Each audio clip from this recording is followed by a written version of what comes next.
Hi there, I'm Bill Inman. I'd like to talk with you today about one of my favorite topics, and that is hearing the voice of your customer.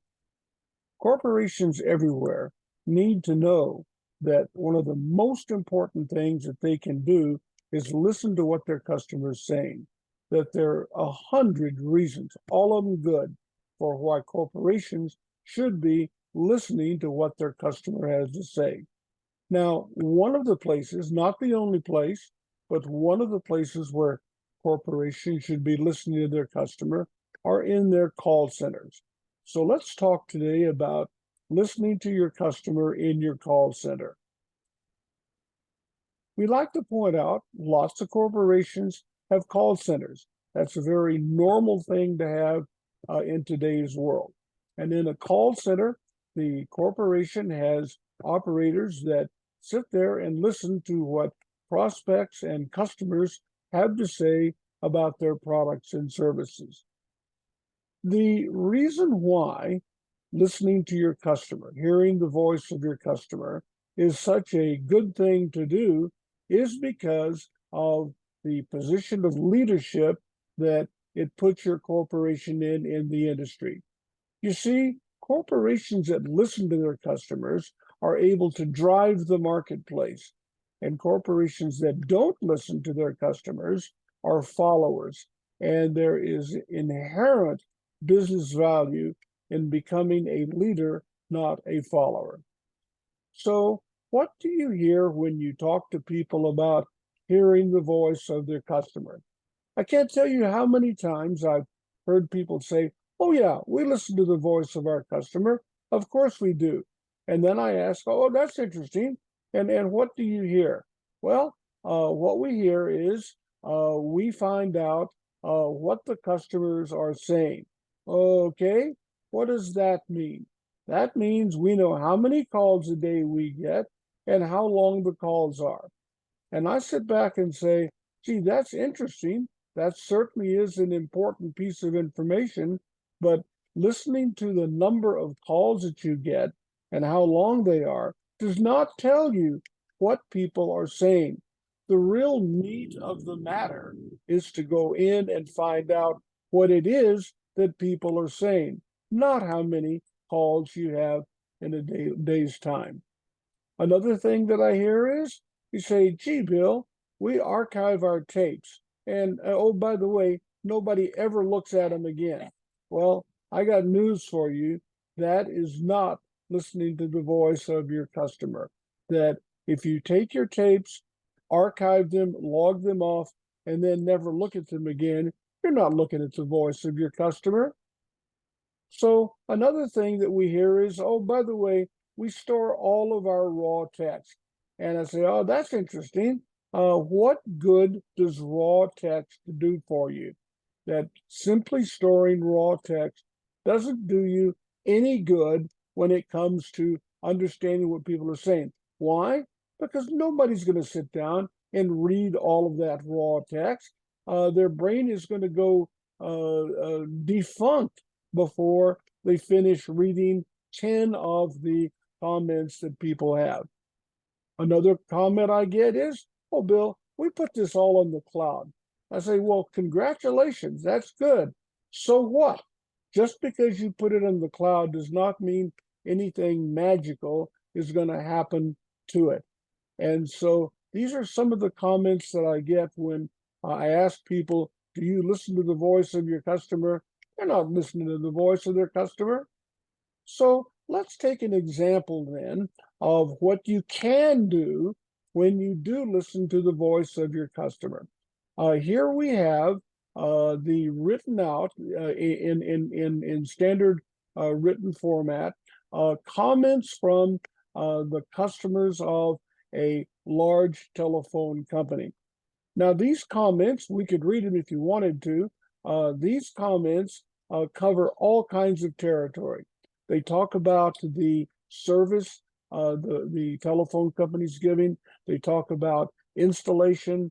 They talk about channels of TV that they can get. They talk about everything under the sun. And so what does the telephone company say? They say, gee, Bill, We have 75,000 a day of these things. We can't possibly sit there and read all of them. There's simply too many of them for a human being to read. And you know what? I agree with them that sitting there and manually trying to read and ingest everything that's being said is not something that's ever going to work. So I want to suggest to you a way that will work and is efficient, simple, and inexpensive. I want to introduce you to something called textual ETL. In textual ETL, you can take the raw text that comes from your call centers, take that raw text, pass it through textual ETL, and put it through a relational database. And in doing so, first off, you put it into a format that can be analyzed, and that's a very important and good thing to do. But more importantly, you can handle any volume that you want. You can handle 1,000,000 calls a day. You can handle 10 million calls a day. The volume of number of calls ceases to be a factor when you start to automate your processing. Furthermore, once you have created your relational database, you can then do analytics against it. You can start to do visualizations against the relational database that represents the text that you have in your organization. Oh, and by the way, one other interesting little factor is by taking your textual data that you get from your call center, putting it into the relational form of a database. By the time you put it into a relational-like database, then if you place it into the cloud, for example, that's a very efficient thing to do. That placing the text in the form of an already contextualized database is something that is a very efficient way to use your cloud. So what would one of these analysis look like? So here we have a dashboard that was done in Tableau, and it represents in a single page, in a visualized form, what's going on in your call center. This is something that a manager can take and look at and do further analysis if desired. It's, again, a visual format sitting in a single page on the desk of your executive. So what does this particular dashboard, have to say to us about the call center activity going on in the telephone company? Well, and we're going to go through this on a component by component basis. In the top left-hand side over here, we have an analysis of the type of calls. On the right-hand side, we have information about the demographics of the calls, the way they come in.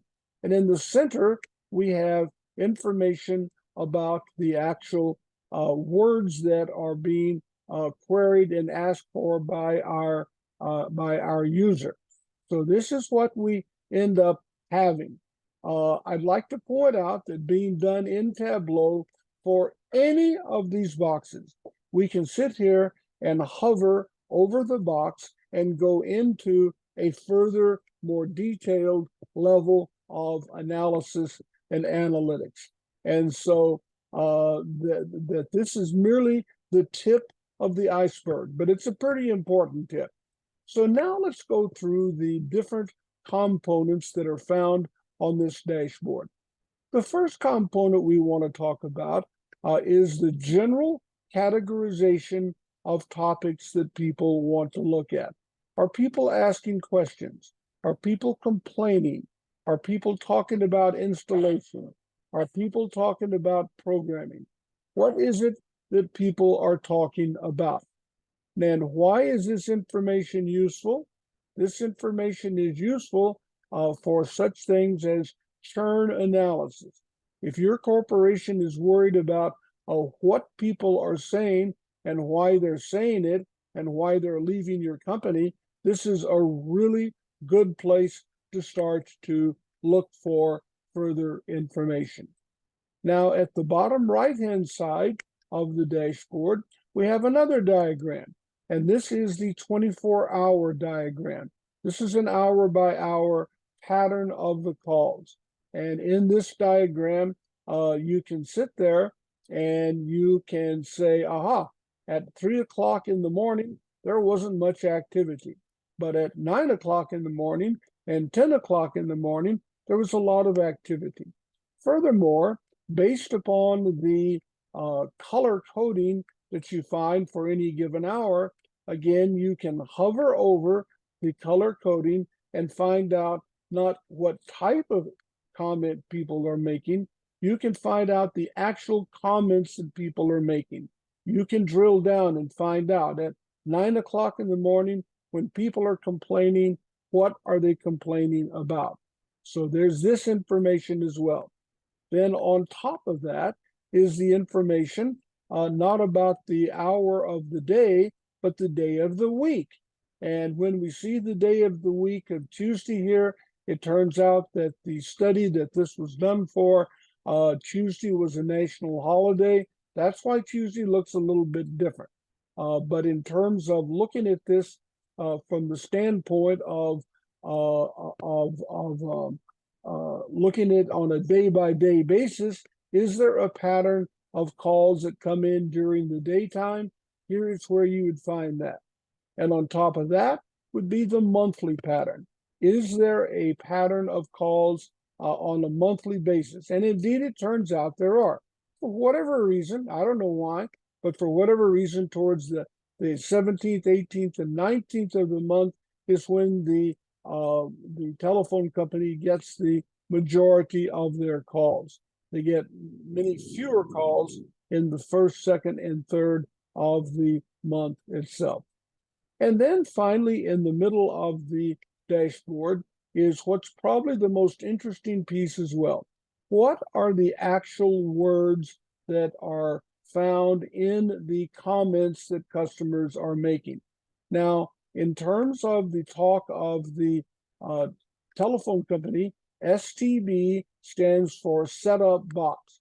And so the large black square that you see there is the square where people have commented about setup box. And if we wanted to find out more about setup box, we would simply hover over that and we could start to go into the actual comments themselves. And we see that there's a progressively smaller number of comments about everything under the sun, installation, setup, VOD, etc., and so forth. So now we see that, and I'm going to try to back up here.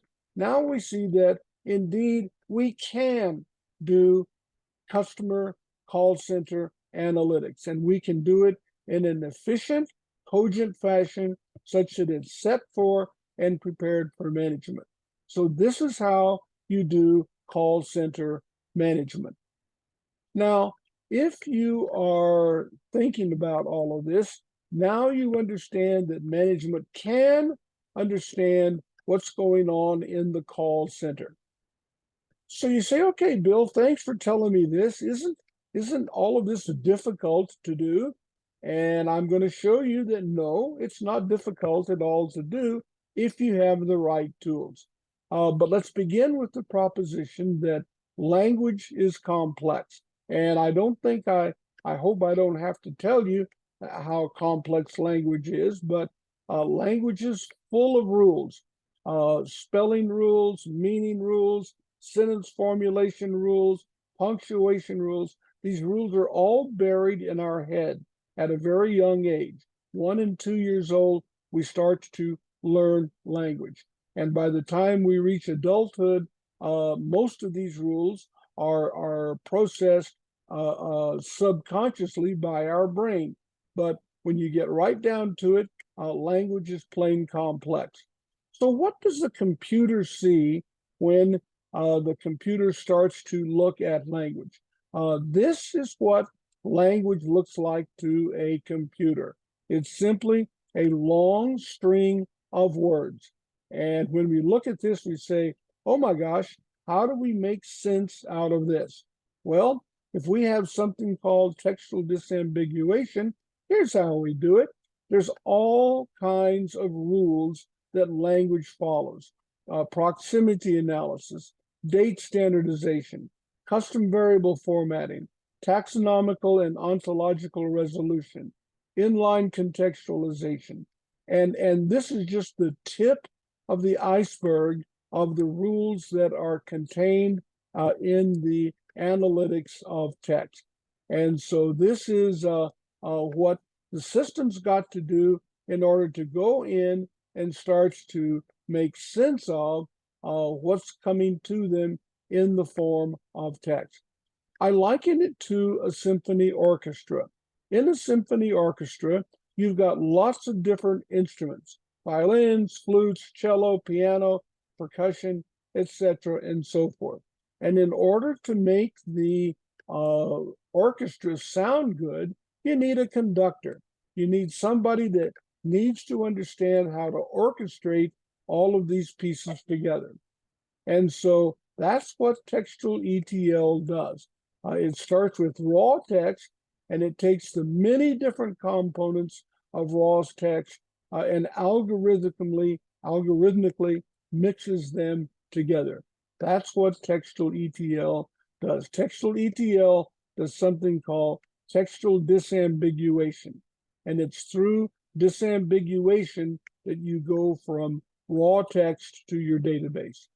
Now, when I mention database, what are the things you need in a database?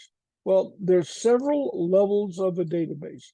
I'm only going to be discussing the first level of a database that you need, but the most basic, simplest database is one where you find a word in the document, you find an interpretation of the word, positive or negative, you find the object of the word, what's being talked about, you find the source of the text, and you find the location of the text.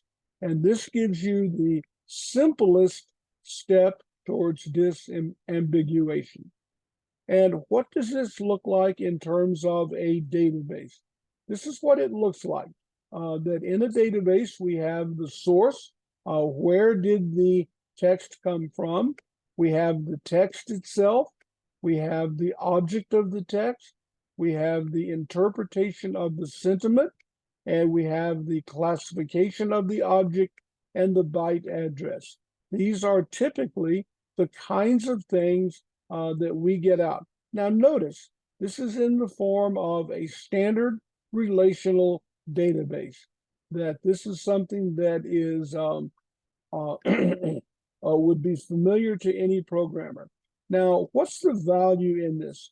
The first value in putting it into the form of a database is that it can be used by analytical tools such as Tableau, Click, Power BI, and so forth. But the second value is that the computer doesn't really care how much you have.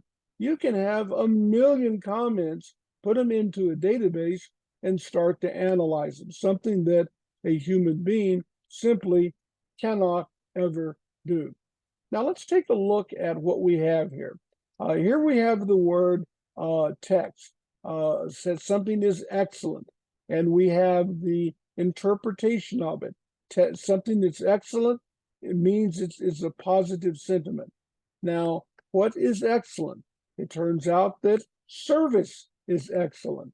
And so we have the text, we have what is being talked about, we have the interpretation of it as well. And when we look down the list, we see some interesting things.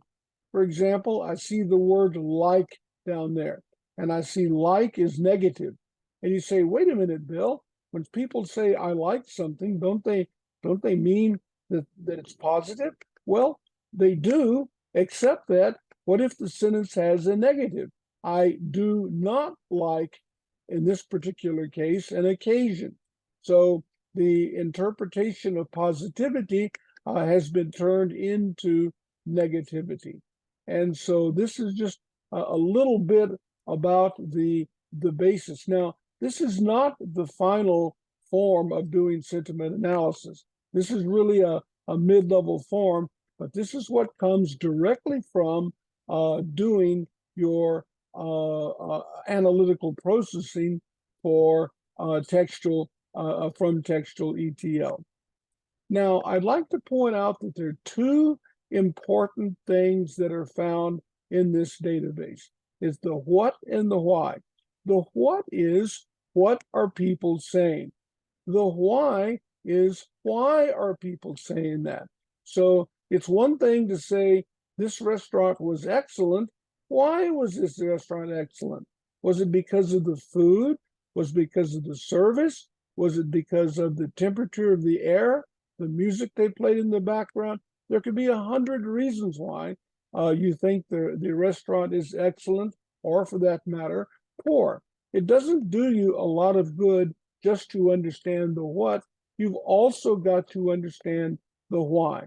And so this is another thing found in your database, and it's very easy for a programmer to take this simple relational database, put it into the form of Tableau or Power BI, and come up with a visualization.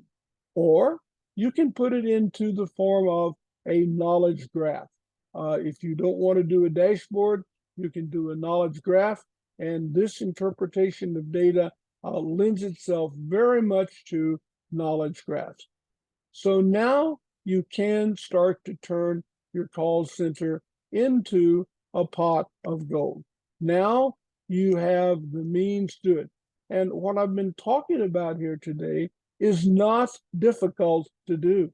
It is inexpensive, it is fast, and it is simple. It's unlike the early forms of textual analytics that were anything but simple, fast, and inexpensive.